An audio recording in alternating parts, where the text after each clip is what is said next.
الله الرحمن الرحيم.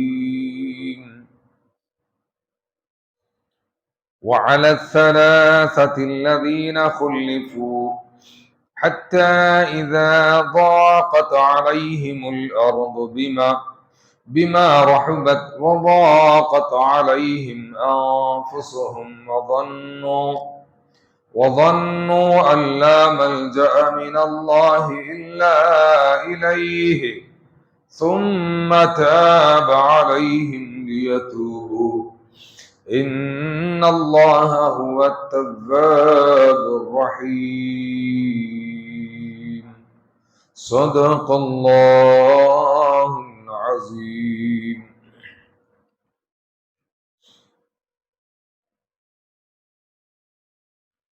اور ان 3 شخصوں پر بھی مہربانی کی جن کا معاملہ ملتوی رکھا گیا تھا، یہاں تک کہ جب زمین باوجود اس قدر وسیع ہونے کے ان پر تنگ ہو گئی اور وہ خود بھی اپنی جان سے تنگ ہو گئے اور انہوں نے سمجھ لیا کہ اللہ کی گرفت سے انہیں کہیں پناہ نہیں مل سکتی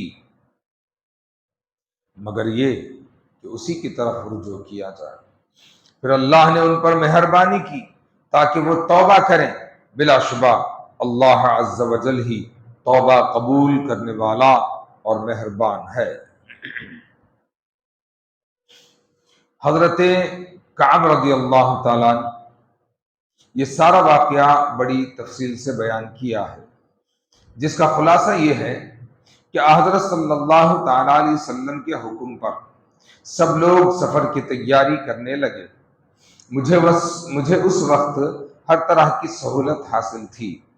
میں نے خیال کیا کہ جلدی کیا ہے، جب لشکر روانہ ہوگا میں بھی تیاری کر کے ہمراہ ہو جاؤں گا۔ میں اسی خیال میں رہا یہاں تک کہ حضرت صلی اللہ تعالیٰ علیہ وسلم نے مجاہدین کو کوچ کرنے کا حکم دیا۔ اس وقت بھی میں نے خیال کیا کہ 1 یا 2 دن بعد روانہ ہو کر مجاہدین سے جا ملوں گا، لیکن آج کل کرتے کرتے سارا وقت نکل گیا اور میں روانہ نہ ہو سکا۔ آخر کار مجھے اس بات کا احساس ہوا محض کاہلی کی وجہ سے میں اس جہاد کی شرکت سے محروم رہا۔ بڑی وحشت اس بات سے ہوئی تھی کہ سارے مدینے میں پکے منافقوں یا معذور مسلمانوں کے سوا مجھے کوئی مرد نظر نہیں آتا تھا۔ اب میں سوچنے لگا کہ حضرت صلی اللہ تعالیٰ علیہ وسلم کے سامنے کیا بہانہ بناؤں گا۔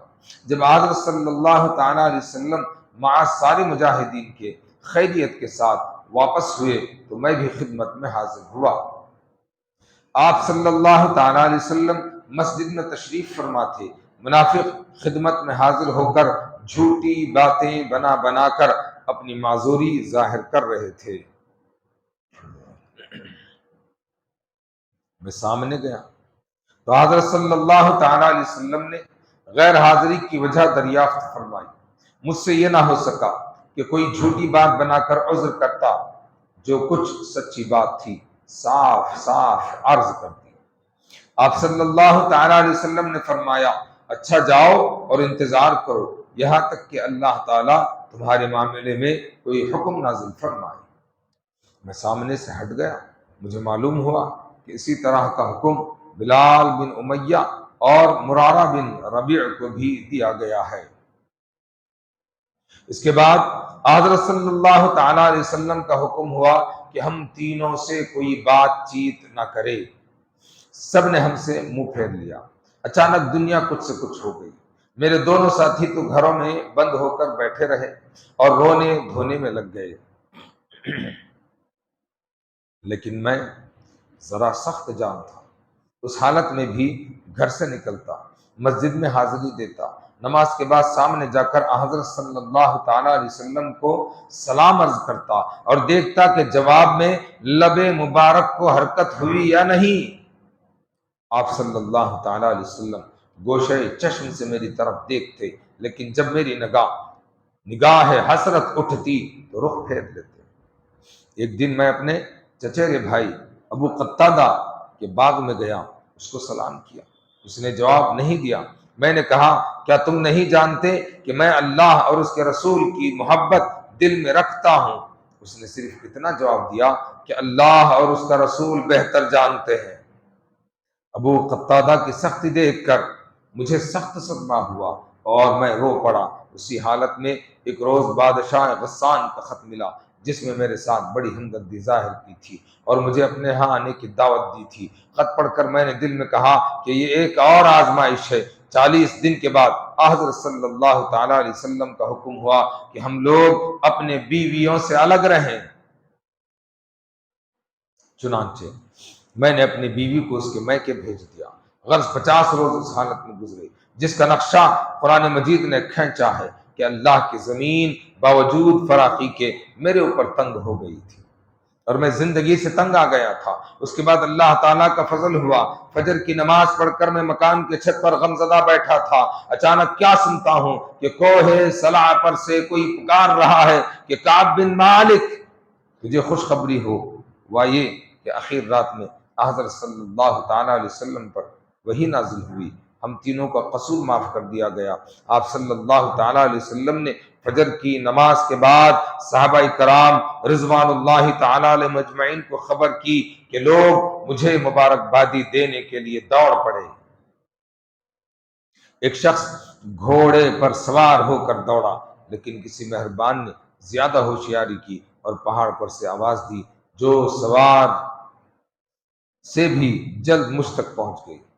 میں مسجد میں حاضر ہوا، خوشی کے مارے حضرت صلی اللہ تعالیٰ علیہ وسلم کا مبارک چہرہ چاند کی طرح چمک رہا تھا۔ فرمایا خوشخبری ہو کہ اللہ تعالیٰ نے تمہاری توبہ قبول فرمائی۔ عرض کیا کہ اسی خوشی میں سارا مال اللہ کے راستے میں خیرات کر دیتا ہوں۔ فرمایا سب نہیں، کچھ اپنی ضروریات کے لیے رکھ لو۔ چنانچہ میں نے تھوڑا رکھ کر باقی مال حضرت صلی اللہ تعالیٰ علیہ وسلم کی خدمت میں حاضر کر دیا۔ چونکہ محض سچ بولنے کی وجہ سے مجھے نجات ملی تھی، اس لیے میں نے پکا عہد کیا کہ ہمیشہ سچ بولوں گا۔ الحمدللہ آج تک اس پر قائم ہوں۔ یہ بیان حضرت کعب کا تھا جو کہ اس جنگ میں جانے سے رہ گئے تھے، اور آپ کے ساتھ دو اور صحابی کا نام ہے، ایک ہے بلال بن امیہ اور ایک ہے مرارہ بن ربیع۔ یہ تینوں حضرات کو 40 دنوں تک کے لیے بائیکاٹ کر دیا گیا تھا۔ ان سے کوئی بات بھی نہیں کرتا، سلام بھی نہیں کرتا، سلام کرتے ہیں تو جواب بھی نہیں دیتا، محض اس لیے یہ حکم اللہ کے رسول کا تھا۔ اللہ کے رسول نے حکم اس لیے دیا تھا کہ ان کا فیصلہ اللہ کی طرف سے ہو۔ معلوم یہ ہوا کہ جو اگر کسی معاملے میں صلح ہو سکتی ہے، کسی کی تنبیہ سے رخ بدل سکتا ہے، کوئی اپنا معاملہ اور اپنی اصلاح کر سکتا ہے، تو ایسے کے لیے باضابطہ طور پر بائیکاٹ کیا جا سکتا ہے۔ اور ساتھ ہی ساتھ ایک اور بات بھی اس کے اندر ظاہر ہوتی ہے، وہ یہ ہے کہ حضرت کعب اور ان کے دونوں ساتھی سچ کو پیش کرنا پسند کیا، جھوٹ سے اپنے آپ کو بچایا، چاہے جتنی مشکلات کیوں نہ سامنے آئے۔ انہوں نے ٹھان لیا کہ اب ہمیں مشکلات کا سامنا کرنا پڑے گا، ہمیں اپنے لوگ قریب آنے نہیں دیں گے، ہمیں جو ہے دعوتوں میں نہیں بلایا جائے گا، ہمیں اپنے قریب کوئی نہیں کرے گا، اور ہم سے جو ہے ہر کوئی دور ہوگا، تو یہ سب دوریاں، یہ سب کچھ ہم برداشت کریں گے، تکلیف جو آئے گی ہم برداشت کریں گے، مگر سچ کا دامن نہیں چھوڑیں گے۔ ان صحابہ نے سچ کے دامن کو نہیں چھوڑا، آزمائشوں کو قبول کیا، لوگوں کے بات نہ کرنے پر صبر کیا، اور حکم آیا کہ بیویوں کو چھوڑ دو، بیویوں سے دور ہو گئے، رشتہ داروں سے دور ہو گئے، محض کس لیے؟ اس لیے کہ سستی کاہلی کی وجہ سے بارگاہ رسالت میں حاضر نہ ہوئے، میدان جنگ میں حاضر نہ ہوئے، اللہ کے رسول کے کہنے پر حاضر نہ ہونا، اتنا سخت ناراضگی اللہ کو ہوئی کہ اللہ تبارک و تعالیٰ نے ان صحابہ کو تقریباً 50 دنوں تک سماج میں رہتے ہوئے سماج سے دور کر دیا، مگر انہوں نے بھی ہمت نہیں ہاری، بارگاہ رب العزت میں دعا کرتے رہے، بارگاہ رسالت میں حاضری دیتے رہے، انتظار کرتے رہے کہ آج کل پرسوں جیسے تیسے بھی ہو ہمارے لیے کوئی نہ کوئی اعلان آئے گا، کوئی نہ کوئی ہمارے لیے خوشخبری آئے گی۔ تو اسی انتظار میں انہوں نے وقت گزارا، اور ایک وقت ایسا آیا کہ حضرت صلی اللہ تعالیٰ علیہ وسلم کا چہرہ مبارک چمک اٹھا اور ان صحابہ کی معافی کا اعلان آیا۔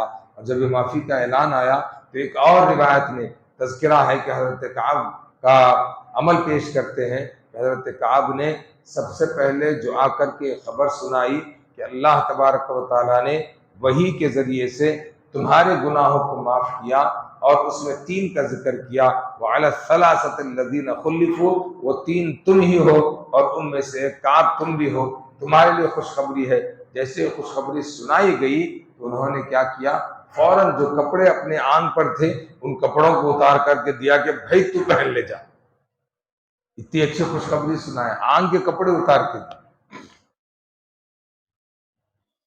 اور پھر معافی کا اعلان آنے کے بعد بارگاہ رسالت میں حاضر ہو کر کے عرض کیا کہ یا رسول اللہ، یہ جو سستی آئی یا مستی آئی یا کاہلی ہوئی یا لاپرواہی ہوئی، ان سب کی وجہ میرے پاس کچھ دولت آ گئی تھی، دولت کے سبب مجھ میں کاہلی آ گئی ہے، میں ایسا فیل کرتا ہوں، میں ایسا محسوس کرتا ہوں، اس لیے یا رسول اللہ میں یہ چاہتا ہوں کہ یہ مال ہی مجھے نہیں چاہیے، میں سارا مال اللہ کے نام پر خیرات کر دوں، سارا مال اللہ کے نام پر خیرات کر دوں گا۔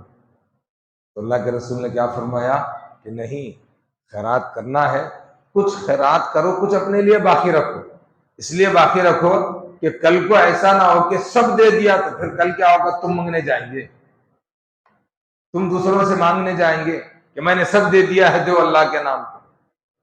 اللہ کے رسول صلی اللہ تعالیٰ علیہ وسلم فرماتے ہیں کہ نیچے والے ہاتھ سے اوپر والا ہاتھ بہتر ہے، یعنی کہ مانگنے والے ہاتھوں سے دینے والا ہاتھ اعلیٰ ہے، افضل ہے، تو تم دینے والے بن کر کے رہو۔ ہاں، تمہارے دل میں یہ بات ہے کہ دولت کی وجہ سے یہ لاپرواہی ہوئی، کاہلی ہوئی ہے، تم دولت کی محبت کو کاٹنا چاہتے ہو، کم کرنا چاہتے ہو، اس سے بچنا چاہتے ہو، تو تم خیرات کرنا چاہتے ہو تو خیرات کرو، مگر اتنی خیرات کرو کہ تمہارے پاس بھی کچھ مال بچا رہے، تاکہ پھر محنت ہو، پھر کمایا جا سکے۔ ایک بات اس کے اندر ہے۔ اور اس کے بعد آخری بات یہ ہے کہ حضرت کعب فرماتے ہیں کہ انتظار کرنا پڑا مگر خوشخبری ملی، اور وہ خوشخبری اس وجہ سے ملی کہ ہم نے سچ کے دامن کو نہیں چھوڑا، ہم نے جھوٹ نہیں بولا۔ آقا علیہ الصلوۃ والتسلیم فرماتے ہیں کہ سچ کہا کرو اور سچ بولنا، ہمیشہ سچ بولا کرو، ہمیشہ سچ بولنا نیکی کی راہ دکھاتا ہے، اور نیکی کی راہ جنت کو لے جاتی ہے، جنت کی راہ دکھاتی ہے۔ بس اللہ تبارک و تعالیٰ سے دعا ہے اللہ تبارک و تعالیٰ ہمارے کہنے سننے سے زیادہ عمل کرنے کی توفیق عطا فرمائے۔ مولا کریم ہمارے گناہوں کو معاف فرما، خطاؤں کو معاف فرما، کاہلیوں کو درگزر فرما، تیری صحیح صحیح بندگی کرنے کی ہمیں توفیق عطا فرما۔ صلی اللہ تعالی علی خیر خلقہ نور عرشہ محمد وآلہ واصحابہ اجمعین برحمتک یا ارحم الراحمین والحمد للہ رب العالمین۔